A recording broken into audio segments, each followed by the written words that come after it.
Hari ini adalah suatu hari yang penting bagi kita yang masih hidup. Oleh karena malam ini kita melakukan upacara puja leluhur atau patidana, atau dalam tradisi Tionghoa adalah Qingming atau bahasa Mandarinnya Qingming. Dikatakan puja leluhur karena pada malam hari ini kita melakukan suatu upacara mengenang orang-orang yang kita sayangi, orang yang kita cintai, yang telah tiada. Baik itu yang secara langsung, misalnya orang tua, mertua, sanak keluarga yang terdekat, kemudian mertua, orang tua, maupun sahabat-sahabat kita yang lain, saudara-saudara kita yang lain. Dalam kesempatan yang baik ini, kita mendoakan mereka itu berbahagia di alamnya yang baru. Bila mana ada teringat pada mereka-mereka yang kurang harmonis mempunyai hubungan dengan Anda, juga pada kesempatan hari ini adalah paling baik untuk memaafkan mereka dan juga mendoakan mereka berbahagia di alam yang baru. Karena di dalam hubungan antar manusia, tidak saja kita berhubungan dengan mereka yang mempunyai karma-karma baik dengan kita, tapi kadang-kadang juga ada karma-karma buruk yang terjadi. Untuk itulah maka kita semua harus mengikhlaskan. Apapun yang terjadi yang kurang menyenangkan kita ikhlaskan. Ya, kita lepaskan. Yang menyenangkan tentu kita berucapkan terima kasih bahwa kita sudah banyak mendapatkan manfaat dan keuntungan di dalam perhubungan antar manusia. Saudara sekalian, pada malam hari ini adalah puja leluhur. Jadi leluhur yang kita peringati pada malam hari ini. Dalam bahasa Palinya kita melakukan upacara patidana. Pati itu adalah mereka yang berjasa dalam kehidupan kita. Tentu orang yang paling berjasa, paling dekat dengan kita adalah ayah ibu. Mungkin juga ada ibu tiri, ayah tiri, tetapi sangat dekat hubungan dengan kita. Kemudian kakek, nenek, baik dari orang tua, dari ayah maupun dari istri, ya, itu juga mempunyai hubungan baik. Kemudian pada guru-guru agama kita yang membimbing kita, ya baik secara material, intelektual maupun spiritual, yang membuat kita itu pandai. Kita menjadi orang yang bijak, orang yang adil. Ini pun bisa kita juga paparkan. Memang pada malam hari ini khususnya kita tempatkan foto-foto orang yang paling dekat, yaitu kebanyakan ya orang tua, mertua, ataupun anak yang telah meninggal dan sebagainya, yang paling dekat. Tetapi sesungguhnya dalam hati kita adalah kepada semuanya. Saudara sekalian, ini adalah puja leluhur banyak dilakukan oleh agama-agama lain juga. Juga pada suku-suku lain. Hanya manifestasinya yang berbeda antara satu agama dengan agama lain, ataupun tradisi dari masyarakat tertentu berbeda-beda. Ya seperti umat kita yang ada di Padepokan Dhamma-Diparama ini juga sering kita melakukan upacara kepunden. Punden artinya yang dipundi-pundi. Pundi itu juga berarti kantong isinya uang. Artinya apa? Yang sangat berharga. Jadi punden ini adalah mereka yang berjasa membuka desa di sini, ya, sampai kita itu bisa menempati kota atau wilayah ini dengan sebaik-baiknya. Di dalam mereka yang beragama Islam pun menjelang puasa juga melakukan upacara tabur bunga mendoakan sanak keluarganya yang telah tiada. Juga demikian mereka-mereka yang beragama Kristiani menjelang Natal atau menjelang Paskah bisa juga melakukan hal yang sama. Tetapi ada orang-orang yang tertentu yang mempunyai paham yang berbeda. Sudah mati hati. Gak usah dipikir. Yang ada cuma tulang belulang yang dipendem.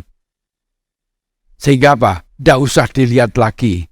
Ada orang-orang yang berpikir atau berpandangan demikian.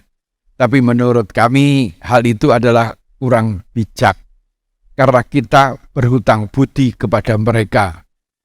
Sang Buddha mengatakan, kalau orang tua sudah meninggal dunia dan kita gendong di pundak kanan dan ibu di pundak kiri selama 100 tahun, maka utang budi kita enggak terbayar.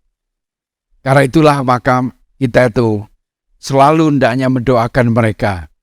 Oleh karena jasa mereka tak terbayar sampai kita itu bisa berusia panjang, bisa datang kemari untuk belajar Dharma, mempunyai sahabat-sahabat yang banyak, makan kecukupan, tidak sampai kelaparan dan sebagainya.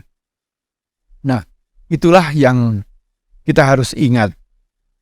Dan sekalian bahwa itu hanya bisa kita lakukan kalau orang tua sudah meninggal dunia. Tetapi jauh lebih bermanfaat lagi kalau orang tua atau tetua kita itu masih hidup. Kalau sudah meninggal, ya baik saja.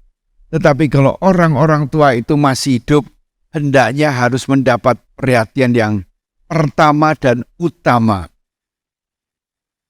Yang pertama adalah karena mereka itu masih hidup. Usianya berapa panjang lagi, kita tidak tahu. Dan kalau mereka masih hidup, tentu fisiknya sudah mulai lemah, sudah mulai lunglai. Semuanya serba menurun. Kapasitas dari mata sudah mulai bereng, telinga sudah mulai budek, mulut juga sudah mulai terkuncing, makan apapun serba tidak nyaman seperti dulu lagi. Jalan pun sudah mulai terbongkok-bongkok. Takut udara dingin sehingga apa? Males mandi. Penyakit mulai menggerogoti bermacam-macam. Paling tidak linu di kaki, di boyoknya, di punggungnya. Bermacam-macam penyakit itu mulai datang menggoda. Oleh karena itulah maka mereka memerlukan pendekatan daripada sanak keluarga. Yang paling berat bagi seorang yang pada usia tua itu adalah kesepian, merasa enggak diperhatikan, merasa dipinggirkan. Hari ini saya mendapatkan suatu iklan yang berasal dari Semarang, rumah sakit di sana, membuka kesempatan untuk menempatkan sanak keluarganya yang lansia dititipkan di rumah sakit itu karena anak dan mantu dan cucunya mau berlibur keluar kota. Coba, kondisi ini sudah dijadikan bisnis. Ya kalau orang kaya biasanya kalau sudah mau keluar kota cari pembantu infal, betul ya? Infal itu bahasa Belanda. Infal itu artinya yang menggantikan. Karena dengan pergi keluar kota, mau bersenang-senang, di rumah nggak ada yang menunggu, masih ada orang tua di situ yang tidak bisa bangun, kencing di tempat tidur, berak di tempat tidur, makannya bagaimana? Kalau nanti ada apa-apa, siapa yang membawa? Penuh kegelisahan. Dampaknya apa? Merasa tidak senang karena memiliki orang tua lansia yang tidak ada yang memelihara. Maunya bagaimana ini saya mau senang-senang, tapi tidak dibebani oleh orang tua. Ya sudah dititipkan aja di rumah lansia. Ada dokternya, ada rumah sakitnya di situ. Nanti TST mereka itu tua sama tua. Ngobrolnya enak daripada sudah tua, ngobrol sama yang muda-muda gak direken, gak nyambung. Sebab kalau orang sudah tua-tua selalu ceritanya zaman dulu. Sedangkan anak sekarang, zaman ke depan dan zaman sekarang. Kalau yang tua cerita waktu zaman dulu, kalau sudah purnama itu enak, langitnya terang, udaranya malam, ada lampu, kemudian main dakon, ya atau main apa namanya itu, gobak sodor dan sebagainya. Sekarang anak-anak tidak ngerti semua, mereka itu main game semua. Mereka merasa ditinggalkan, nggak disapa, nggak dibiarkan sapa, sehingga tercampakkan di rumah lansia untuk sementara waktu anak cucunya gembira keluar kota. Kalau mereka yang diajak, nyusahin saja. Jangan-jangan di tengah jalan sakit dan sebagainya, sehingga dititipkan saja. Ini adalah tidak tepat, tapi bisa dimengerti. Bisa dimengerti, meskipun ini tidak sesuai dengan dharma. Diajak salah, ditinggal kita nggak bisa pergi, ditaruh di rumah lansia, yang nyaman pun berapa biayanya? Per hari 700.000 rupiah. Hanya orang kaya yang mau menitipkan lansianya ke tempat itu 700.000 per hari. Jadi kalau perginya minimum katanya 10 hari. Jadi berapa? 7 juta selama 10 hari. Saya terima hari ini. Sangat menyedihkan menjadi orang tua. Ini seperti Batikanti 91, saya 81, sungguh menyedihkan orang tua. Karena menjadi tua itu bukan pilihan, tapi kepastian. Sudah tua, ujung-ujungnya adalah diakhiri dengan kematian.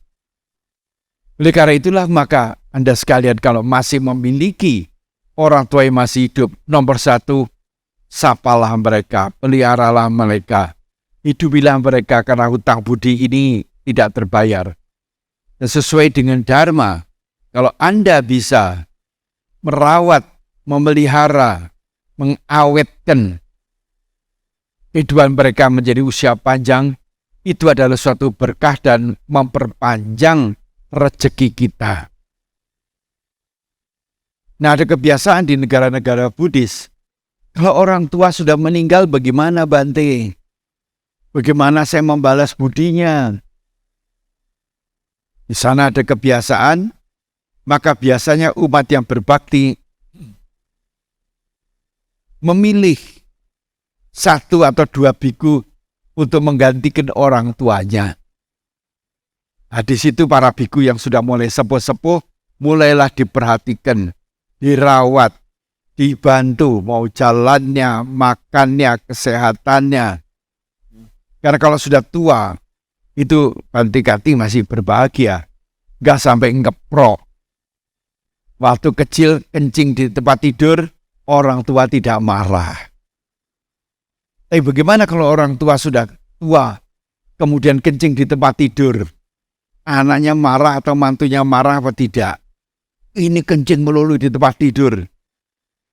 Kalau beol di tempat tidur waktu kecil, senang, gak marah. Tapi begitu orang tua mertuanya berak di tempat tidur, wah marah, kesal.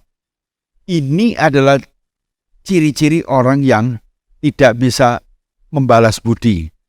Orang tambah tua, itu kelakuannya memang bertambah balik seperti anak kecil. Kalau anak kecil kalau tanya itu berkali-kali. Orang tambah tua pun ya berkali-kali. Kalau mereka jalan masih dituntun, tambah tua pun ya dituntun. Nggak bisa jalan sendiri. Nanti waktu kecil mereka didulang makannya, sudah tua pun sudah mulai payah, mulai juga didulang. Ini harus dimaafkan dan dimengerti. Jadi di negara-negara Buddhis itu, kalau mau membalas budi, mengambil 1 atau 2 para biku yang cocok dengan dirinya sendiri untuk disantuni, untuk diperhatikan. Ya seperti di sini seringkali umat menyediakan tukang pijat, menyediakan obat-obatan, berdana suplemen, ya, dan sebagainya. Ini adalah tanda bakti mereka ditujukan kepada almarhum ayah orang tuanya yang telah tiada. Ini adalah salah satu cara membalas budi melalui kompensasi terhadap orang tua yang dihargai, dihormati, seakan-akan menjadi pengganti orang tuanya yang telah tiada. Yang kedua adalah bahwa kalau sudah tidak ada semacam Anda sekalian, yang nomor satu harus kita lakukan adalah menjaga nama baik orang tua. Dengan cara apa? Menjalankan sila. Dengan cara menjalankan sila, maka kita mendapatkan nama baik. Tentu orang tua pun akan mendapatkan nama baik. Oh, itu anaknya siapa? Oh, anaknya si itu. Oh ya, pantesan bapaknya baik begitu, anaknya juga baik. Ada tercerita juga pada waktu saya masih menjabat. Saya menjalankan pelatihan di suatu perusahaan internasional. Dia tanya sama manajer personalianya sama, Anda orang tuanya gimana? Selalu ini, orang tua tuh kalau tanya itu nyebelin orang muda. Siapa bapakmu? Kerjanya apa? Tinggalnya di mana? Kamu sekolah apa? Itu pertanyaan orang tua yang nyebelin anak muda. Tapi itu harus dimaafkan. Ya, pada waktu itu saya ditanya, dari mana? Di Malang. Tinggalnya di mana? Oh, di sini, Jalan Guntur. Nama orang tuamu siapa? Nama orang tua saya ini. Hah? Itu orang tuamu ya? Yang dulu pernah tinggal di Surabaya? Iya. Wah, saya kenal baik. Waduh, kenal baik ini kenal baik jelek atau buruk? Ya, buruk atau baik? Kebetulan itu, wah saya kenal. Rasakan. Kemudian nanti kalau saya ke Malang nanti akan saya tengok itu. Ayahmu itu. Nah, itulah yang membuat saya waktu kerja pertama kali di perusahaan internasional, jalannya lempeng. Karena apa? Ayah saya punya nama baik, punya hubungan baik, sehingga saya pun disayang oleh manajer yang bersangkutan. Semuanya bisa kenal. Karena itulah maka kita tuh harus bisa menjaga nama baik orang tua dengan cara menjalankan sila. Suatu hari kalau anak-anak kita juga nanti mulai besar, melamar pekerjaan di tempat lain, masih bisa dipercaya orang. Yang kedua, tidak kalah pentingnya di dalam Sigala Wadah Sutta itu, bahwa kita juga harus merawat harta orang tua. Harta warisan. Janganlah berkelahi memperebutkan warisan. Itu adalah tidak layak. Karena warisan itu selalu panas. Karena apa? Kita tidak tahu, kita tidak ikut mencari uang itu, dan kita tidak tahu orang tua mencari makan itu, mencari harta itu halal atau haram. Anda lihat hari ini di televisi, bagaimana orang itu kekayaannya bermiliar-miliar itu dengan cara yang salah. Dampaknya anaknya pun bandel dan kurang ajar. Sehingga anaknya pun sudah ditahan di polisi. Kemudian sekarang bapaknya ditahan di polisi.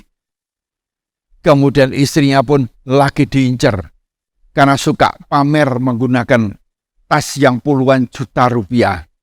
Tasnya puluhan juta rupiah, antara 10 sampai 50 sampai 80 juta. Coba duit itu didanakan kepada yatim piatu, kepada rumah lansia, kepada tempat ibadah, maka pahalanya itu berlipat-lipat. Tetapi kalau hidup secara egois, secara hedonis, untuk pamer ini aku kaya, tapi kayanya dengan cara yang salah, maka kalau orang tua meninggal dunia itu warisannya panas. Salah-salah bisa menghabiskan kekayaan kita sendiri. Ibaratnya tsunami itu airnya naik ke atas, sudah itu kesedot keluar habis, terjadilah malapetaka. Saya baru-baru ini juga ada umat yang datang pada Bante. Bagaimana Bante? Itu kakak saya ngangkangi harta orang tua. Tidak mau dibagi kepada adik-adiknya, termasuk adik-adiknya yang tidak punya. Bagaimana ini cara menyelesaikannya? Hartanya banyak, tapi dimakan sendiri, tidak dibagikan. Karena orang-orang ini tidak mengenal dharma, tidak mengenal ajaran. Dia tidak tahu mengenai adanya hukum karma. Dia tidak peduli. Pokoknya ini harta, aku anak pertama, haknya ada pada saya. Nah, saya katakan bahwa kalau diperebutkan akan memakan biaya yang besar karena selalu menyewa pengacara. Di samping itu juga karena ini perdata, wah perkaranya panjang. Nah, terus bagaimana Bante? Sudahlah, yang penting itu Anda masih punya otak, punya pikiran, punya kaki, punya tangan, ikhlaskan. Selama Anda memiliki pengetahuan, memiliki keterampilan, memiliki badan yang sehat, Anda itu orang kaya. Dia kaya harta, tetapi Anda kaya kesehatan yang baik dan mempunyai juga spiritualitas yang tinggi. Itu kekayaan bisa membuat Anda lebih kaya lagi. Tidak usah tergantung itu. Mereka nanti akan terkena akan hukum karmanya sendiri. Ini terjadi minggu yang lalu. Saya menemukan kasus ini karena Bante cerita yang sama ini. Cingbing di tempat lain dan umatnya datang kepada Bante meminta suatu nasihat. Janganlah memperebutkan harta warisan karena warisan itu panas. Kita tidak tahu bagaimana mencarinya. Lebih bagus kita mencari sendiri dengan cara yang halal sesuai dengan ajaran Sang Buddha di dalam penghidupan yang benar, usaha yang benar. Dengan cara itulah maka kita tahu bahwa harta yang kita miliki ini bersih.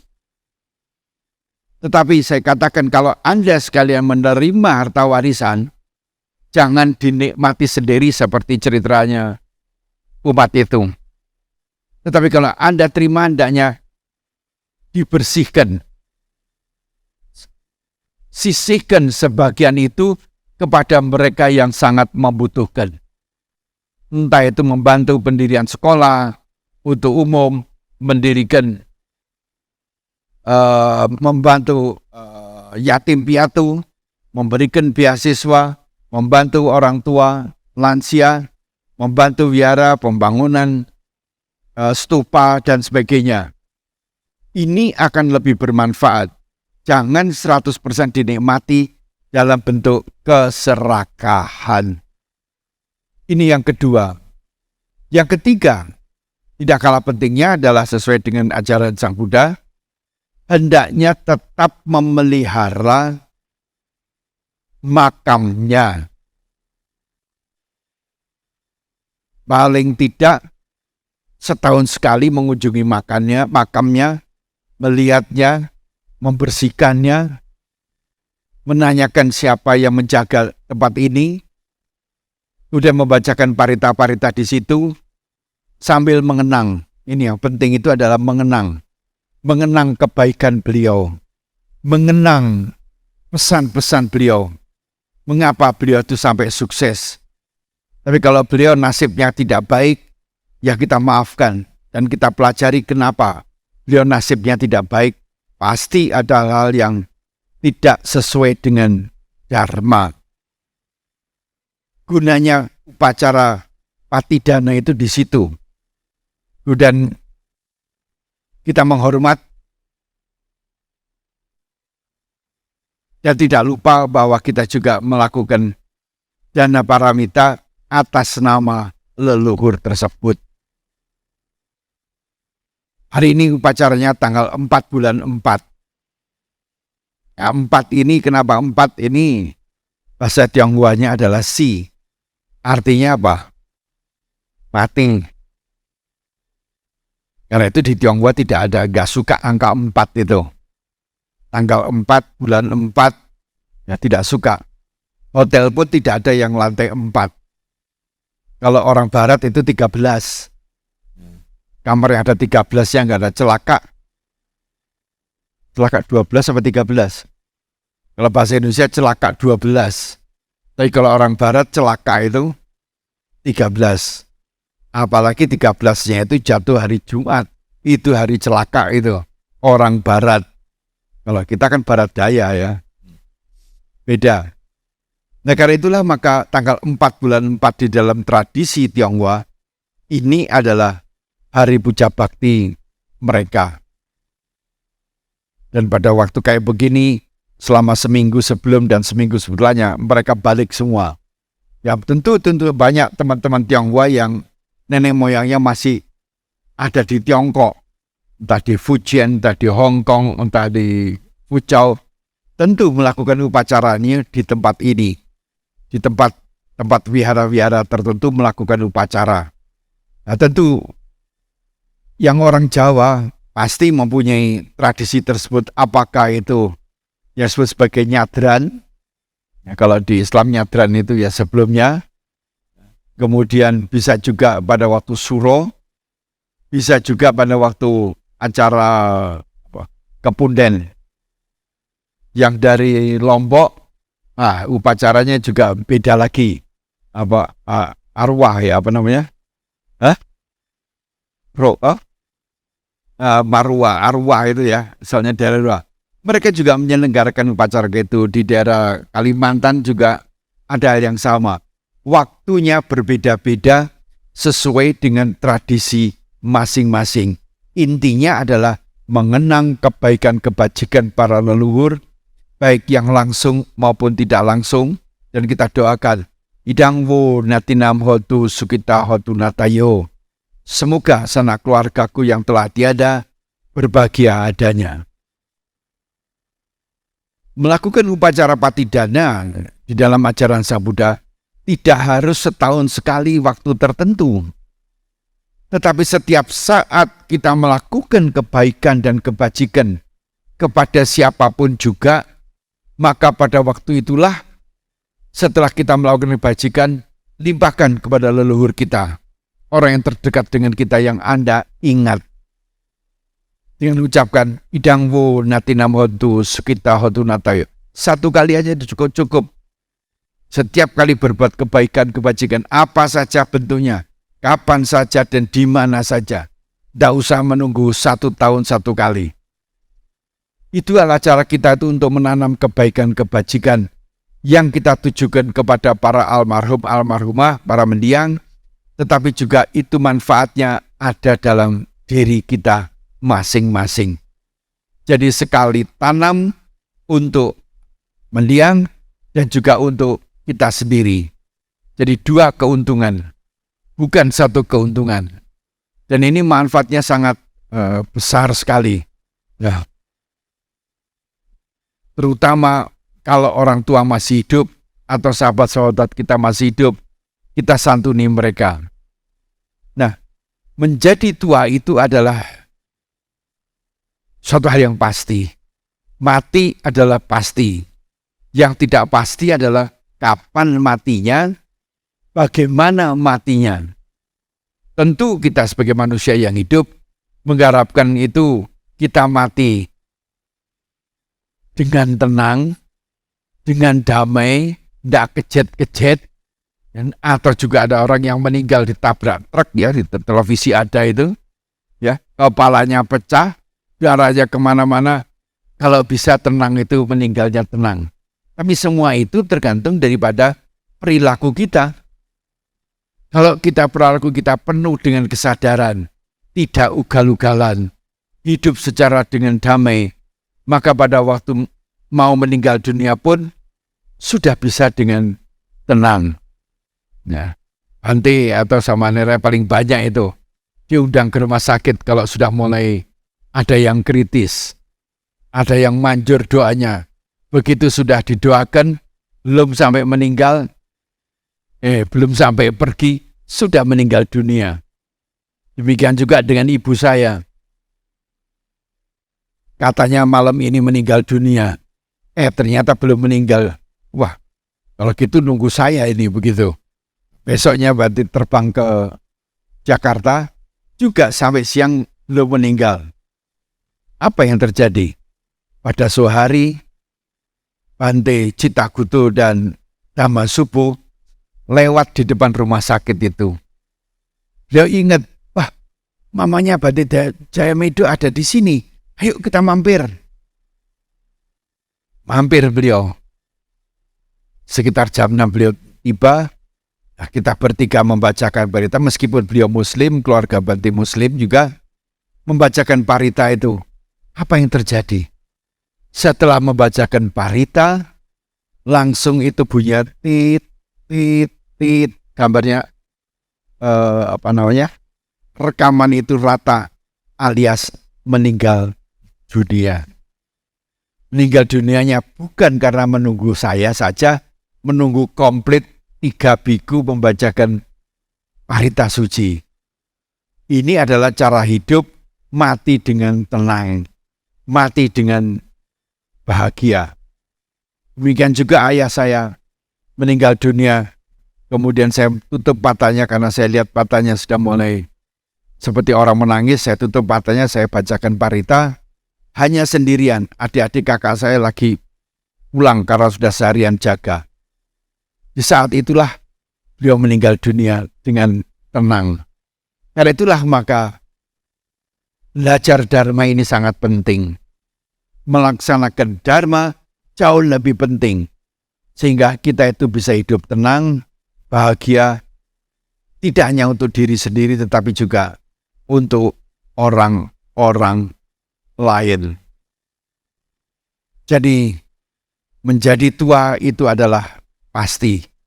Mati adalah pasti. Tetapi bagaimana kita menjalani usia tua dengan bahagia, itu adalah pilihan kita. Ya, seperti Bante Kanti, setelah pensiun beliau menjadi biku. Kalau Bante tidak, setelah pensiun masih mau menikmati. Ujungnya juga mau jadi biku apa enggak? Akhirnya sudahlah jadi biku. Supaya apa? Matinya juga tenang, masih ada yang berada di sekitarnya, tidak mengalami kesulitan seperti yang ditempatkan di rumah lansia karena tidak mau anak keluarganya itu mendampingi karena menyulitkan mereka. Itulah saudara sekalian, bahwa menjadi pilihan itu kita menikmati kehidupan seperti Bante Kanti juga sampai sepuh, bisa menikmati kehidupan, ya, merawat Anda sekalian, jaga Anda sekalian, membesarkan, memintarkan. Dan itulah kenikmatan yang beliau nikmatin karena apa? Selalu memberi, memberi, memberi. Bukan menerima. Berbeda dengan mereka yang pada saat ini, kalau Anda dilihat di televisi, kaya raya, berkuasa, tetapi nasibnya tidak menguntungkan. Juga terjadinya kecelakaan lalu lintas dan sebagainya, mengerikan sekali. Ya, semoga karma-karma buruk itu tidak terjadi pada diri kita dengan cara kita itu melaksanakan, memahami Dharma dan melaksanakan Dharma dengan penuh kesungguhan dan penuh kesadaran. Itulah makna daripada kita belajar Dharma. Dan oleh karena itulah maka semoga kebaikan dan kebajikan Anda sekalian di dalam melakukan puja leluhur ini dapat membawa Anda dengan keluarga itu selalu dalam keadaan damai, sejahtera, dan rukun dimanapun Anda berada. Jagalah nama orang tua dengan cara menjalankan sila dan dana dengan sebaik-baiknya. Itulah yang harus kita rasakan dan kita doakan semoga semuanya dalam keadaan selamat sehat. Semoga semua makhluk hidup berbahagia. Sapi sata bawantu sukita.